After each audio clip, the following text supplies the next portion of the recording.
Dahil ngayon lang tayo nakapag-grocery at matagal na din tayong hindi nakapagluto ng sinigang, magsisinigang ulit tayo. So, ayan yung tatlong hiwa ng bangus. Kasi ako lang naman yung kakain. Lagyan ko na ng luya. Lalagay na din tayo ng sibuyas. Pasensya na kayo sa boses ko, malat. Sinisipon kasi ako eh. Tsaka kagagaling ko lang sa sakit. Natin siya isasalang. Ayan. So, hintayin lang natin siyang kumulo habang aanoin natin yung mga gulay. Memoriante lagi tayo natin kangkong. Tapos, maglalagay din ako ng konting okra. Tapos, bunga ng malunggay.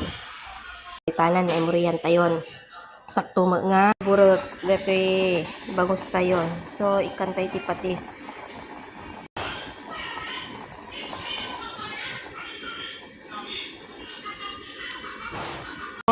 Tapos ikabel tayo detoy okra kung marunggay. Bunga marunggay. Ayan.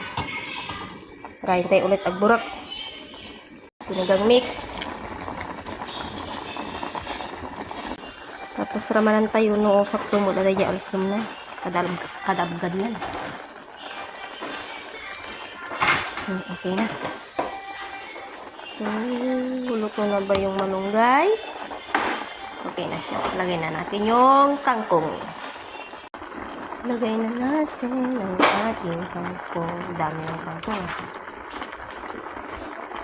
Masarap to.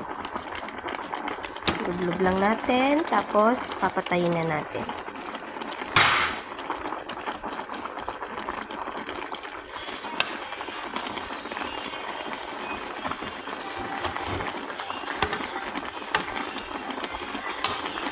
Ulam tayo ng sinigang.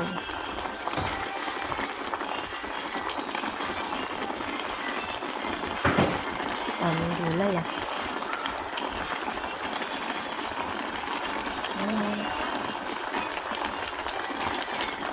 Pwede na yan. Patayin na natin.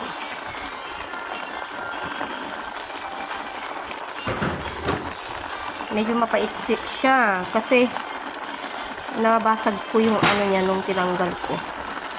Kaya pro na. Sarap. So yan na yung sinigang natin.